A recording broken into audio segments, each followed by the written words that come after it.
Hello friends, कैसे हैं आप सब। स्वागत है आपका अपने एसपी एजुकेशन पॉइंट चैनल में। फ्रेंड्स, आज हम बात करेंगे महत्वपूर्ण करंट अफेयर्स पर जो आपके एग्ज़ाम्स के लिए काफ़ी इम्पॉर्टेंट होगा। ठीक है फ्रेंड्स, और चलते हैं आज का मोटिवेशनल कोड की ओर जो आपको काफ़ी ऊर्जावान बनाएगा और आपकी तैयारी में काफ़ी हेल्पफुल होगा। तो आज का मोटिवेशनल कोड है, कांटों पर चलने वाले अपनी मंजिल पर जल्दी पहुंचते हैं क्योंकि कांटे कदमों की रफ्तार बढ़ा देते हैं। अच्छा कोटेशन है फ्रेंड्स। जो कांटों पर चलने वाले अपनी मंजिल पर जल्दी पहुंचते हैं क्योंकि कांटे कदमों की रफ्तार को बढ़ा देते हैं। और इसी के साथ अपना सेशन स्टार्ट करते हैं। फ्रेंड्स, आप हमसे जुड़ने के लिए हमारे टेलीग्राम चैनल से ज़रूर जुड़ें, जिसका लिंक आपको हमारे डिस्क्रिप्शन बॉक्स में मिल जाएगा और आप उसको ज्वाइन कर लें। ठीक है, ताकि आपको वहाँ पर डेली की जो करंट अफेयर्स की पीडीएफ है वह प्रोवाइड करवाई जाती है और अन्य मटेरियल्स भी उपलब्ध करवाया जाता है। ठीक है फ्रेंड, तो चलिए आज का जो सेशन है उसको स्टार्ट करते हैं। क्वेश्चन है कि पहला क्वेश्चन है काफ़ी इम्पॉर्टेंट और आईएमपी है। ठीक है फ्रेंड्स, क्योंकि ऐसी नियुक्तियों से जो क्वेश्चन है वो आपके एग्ज़ाम में ज़रूर देखने को मिलते हैं। तो आज का जो पहला क्वेश्चन है वह लघु उद्योग विकास बैंक यानी कि जो सिडबी का नया चेयरमैन एवं प्रबंधक निदेशक निम्न में से किसे बनाया गया है। ठीक है, तो ये जो हैं शिव सुब्रमण्यम रमन को सिडबी का नया चेयरमैन और प्रबंधक निदेशक इनको नियुक्त किया गया है। ठीक है, इसके बारे में थोड़ा डिटेल देख लेते हैं फ्रेंड्स। डिटेल है कि जो सिडबी की स्थापना है वह 2 अप्रैल 1990 को हुई थी। फ्रेंड्स, इसकी जो डेट है आप ज़रूर इसको याद रखें, 2 अप्रैल 1990 को हुई थी। और यह जो अधिनियम था भारतीय लघु उद्योग विकास बैंक अधिनियम 1989 के द्वारा इसकी स्थापना की गई थी। ठीक है, और इनका जो शिव सुब्रमण्यम रमन है इनको जो है 3 साल के लिए इनकी नियुक्ति की गई है। ठीक है फ्रेंड्स, नेक्स्ट क्वेश्चन पर चलते हैं और अगला क्वेश्चन है कि निम्न में से किस देश के प्रधानमंत्री ने कोरोना संक्रमण के कारण अगले हफ्ते होने वाले अपने भारत दौरे को फिर से रद्द कर दिया है। फ्रेंड्स, इससे पहले भी इन्होंने रद्द किया था और वो हैं ब्रिटेन के प्रधानमंत्री बोरिस जॉनसन। ठीक है, डिटेल देख लेते हैं कि ब्रिटेन के प्रधानमंत्री बोरिस जॉनसन ने 25 अप्रैल 2021 को शुरू होने वाली भारत यात्रा को रद्द कर दिया है।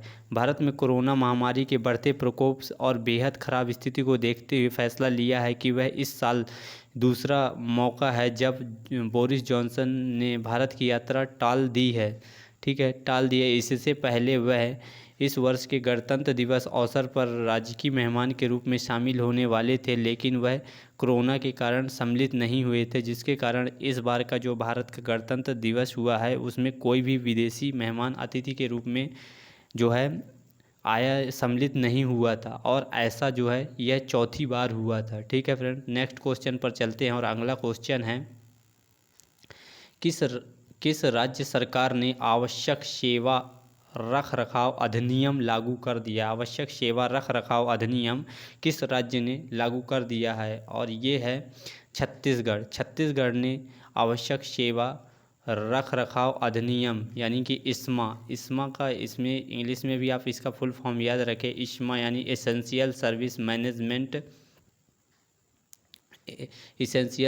Management act. ठीक है, इस्मा लॉन्च कर दिया। डिटेल देख लेते हैं कि छत्तीसगढ़ ने 16 अप्रैल 2021 को कोविड-19 के मामलों में वृद्धि के कारण आवश्यक सेवा रख रखाव अधिनियम इस्मा लागू कर दिया है। इस्मा के आदेश के तहत कोई भी व्यक्ति आवश्यक सेवाओं में काम करने से मना नहीं कर सकता और यह इस्मा आदेश सभी सरकारी और निजी स्वास्थ्य संस्थाओं और स्वच्छता श्रमिकों के साथ साथ राज्य के सभी डॉक्टरों, नर्सों और स्वास्थ्य कार्यकर्ताओं सहित सभी स्वास्थ्यकर्मी पेशेवरों पर यह जो है नियम लागू होगा। ठीक है, नेक्स्ट क्वेश्चन पर चलते हैं और अगला क्वेश्चन है कि कौन सी company Cleartrip travel company का अधिग्रहण करेगी। वह कौन सी कंपनी है, तो वह फ्रेंड्स फ्लिपकार्ट है। फ्लिपकार्ट जो है क्लियर ट्रिप ट्रैवल कंपनी का जो है अधिग्रहण करेगी, क्योंकि अधिग्रहण ट्रैवल कंपनियों को जो कोविड-19 के कारण काफ़ी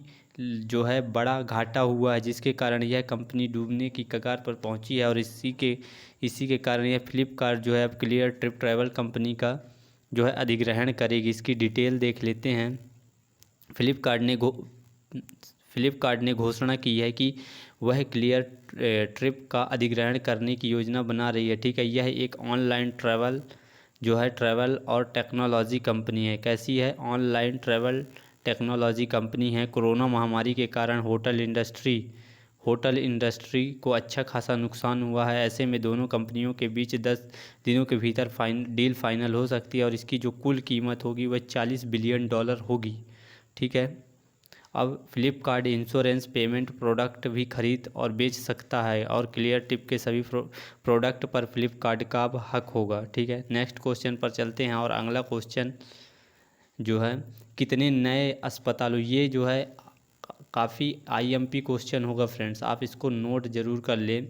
कितने नए अस्पतालों में जल्द ही अपने स्वयं के ऑक्सीजन संयंत्र होंगे? कितने होंगे हॉस्पिटल? तो वो हैं 100 ऐसे हॉस्पिटल बनाए जाएंगे जिसमें उनका स्वयं का जो है ऑक्सीजन संयंत्र होगा। इसकी डिटेल देख लेते हैं। केंद्रीय स्वास्थ्य मंत्रालय ने 15 अप्रैल 2021 को यह सूचित किया कि 100 अस्पतालों को प्रधानमंत्री नागरिक सहायता और आपातकालीन स्थिति यानी पीएम केयर फंड में राहत के तहत अपने स्वयं के ऑक्सीजन संयंत्र मिलेंगे। और इन दिनों भारत में कई अस्पतालों में ऑक्सीजन की कमी के कारण कोरोना वायरस से पीड़ित व्यक्तियों की मौत हो रही है। जब भारत में के 100 नए अस्पतालों में स्वयं ऑक्सीजन के संयंत्र होंगे तो रोगियों को ऑक्सीजन की आपूर्ति में कोई बाधा नहीं होगी, जिसके कारण कोरोना वायरस के रोगियों की ऑक्सीजन की कमी के कारण मौत नहीं होगी।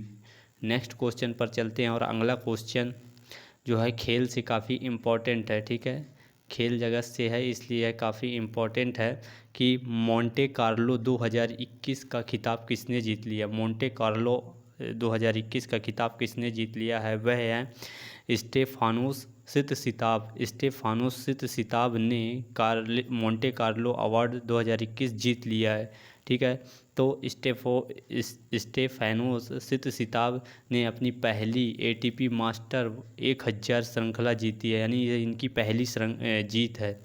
नेक्स्ट क्वेश्चन पर चलते हैं। और अगला क्वेश्चन है काफ़ी इम्पोर्टेंट है। ठीक है, क्योंकि अभी जो जिस तरह से रोज़गार जा रहे हैं लोगों के, उस हिसाब से यह जो लॉन्च की गई है स्कीम काफ़ी आईएमपी है। ठीक है, तो startup India seed fund scheme किसके द्वारा लॉन्च की गई है? यह जो है पीयूष गोयल के द्वारा startup India seed fund scheme launch की गई है। इसका डिटेल देख लेते हैं। इसका जो मेन उद्देश्य अवधारणा के प्रमाण, प्रोटोटाइप विकास, उत्पाद परीक्षण, बाजार प्रवेश और व्यवसायीकरण के लिए स्टार्टअप को वित्तीय सहायता प्रदान करना। यानी जो कृषि के क्षेत्र में है, नए स्टार्टअप को शुरू करने के लिए सरकार क्या है सहायता देगी। इसमें नए बीजों के लिए प्रोत्साहित करेगी और उनको देगी। और सरकार इसके लिए जो है फंड 945 करोड़ रुपए का कोष की मंजूरी दे दी है। इस भारत में इन पात्र एक्यूवेटरों के माध्यम से स्टार्टअप को बीज वित्त पोषण प्रदान करने के लिए 1 अप्रैल 2021 से शुरू करेंगे, जो अगले 4 वर्षों में विभाजित किया गया है। इस योजना में 300 इनक्यूबेटर्स के माध्यम से 3600 स्टार्टअपों का समर्थन प्राप्त करने की उम्मीद जताई जा रही है। ठीक है, नेक्स्ट क्वेश्चन पर चलते हैं। और ये जो क्वेश्चन नहीं, ये पूरी डिटेल ही मेरे द्वारा ले ली गई है ताकि किसी भी इससे आने वाले कोई भी क्वेश्चन आपके हाथों से छूटे नहीं। ठीक है, तो हेनले पासपोर्ट इंडेक्स 2021 जारी कर दिया गया है। ठीक है, किसके द्वारा जारी किया गया है? यह हेनली एंड पार्टनर्स के द्वारा इसको जारी किया गया है, जिसका मुख्यालय लंदन यूनाइटेड किंगडम में है। ठीक है, और इसमें जो रैंकिंग दी गई है सबसे टॉप पर जापान है, उसके बाद दूसरे पर सिंगापुर है, तीसरे नंबर पर जर्मनी और दक्षिण कोरिया संयुक्त रूप से हैं तीसरे नंबर पर। ठीक है फ्रेंड, तीसरे नंबर पर जर्मनी और दक्षिण कोरिया संयुक्त रूप से है। और भारत की स्थिति सबसे इम्पोर्टेंट है। किसी भी एग्जाम के लिए आप हेनले पासपोर्ट इंडेक्स को ज़रूर याद रखें कि पहले स्थान पर जापान है, दूसरे स्थान पर सिंगापुर, तीसरे पर जर्मनी और दक्षिण कोरिया संयुक्त रूप से हैं, जबकि 84वें स्थान पर भारत है।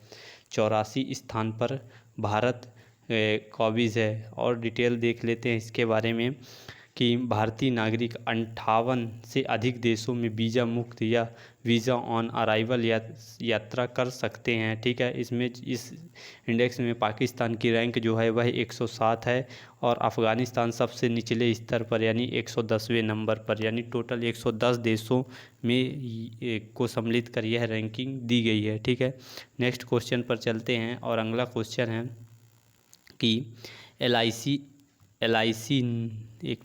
LIC ने किस कंपनी के साथ डिजिटल भुगतान हेतु समझौता किया है। LIC ने किस कंपनी के साथ डिजिटल भुगतान हेतु समझौता किया है, वह है पेटीएम। किसके साथ? पेटीएम के साथ LIC ने समझौता किया। डिटेल देख लेते हैं कि पहले एक अन्य भुगतान गेटवे के साथ टाई अप करने के बाद देश के सबसे बड़े जीवन बीमा कर्ता ने एक नया सौदा किया है, क्योंकि इसके अधिकांश भुगतान अब डिजिटल मोड में होने लगे हैं। ठीक है, LIC ने कोविड-19 महामारी के बाद ई पेमेंट में उतार चढ़ाव को देखा है और PSUs जो है बीमा करता डिजिटल मोड के माध्यम से 60,000 करोड़ रुपए का प्रीमियम जमा कराते हैं, जिसके माध्यम से किए गए भुगतान शामिल होते हैं। ठीक है फ्रेंड्स, हम LIC की बात कर लेते हैं। तो LIC की जो स्थापना है वह 1956 में की गई थी। ठीक है, आप ध्यान रखेंगे LIC की स्थापना 1956 में की गई थी। नेक्स्ट क्वेश्चन पर चलते हैं और आज का अंतिम और काफ़ी इम्पॉर्टेंट क्वेश्चन है। ठीक है, राष्ट्रीय लोक सेवा दिवस कब मनाया जाता है। तो फ्रेंड्स, यह जो है 21 अप्रैल को, प्रतिवर्ष 21 अप्रैल को राष्ट्रीय लोक सेवा दिवस के रूप में मनाया जाता है। ठीक है, डिटेल देख लेते हैं। यह उन लोक सेवकों को समर्पित है जो कि देश की प्रगति के लिए कार्य करते हैं, साथ ही नीति निर्माण में भी अपनी जो है महत्वपूर्ण भूमिका अदा करते हैं। राष्ट्रीय लोक सेवा दिवस के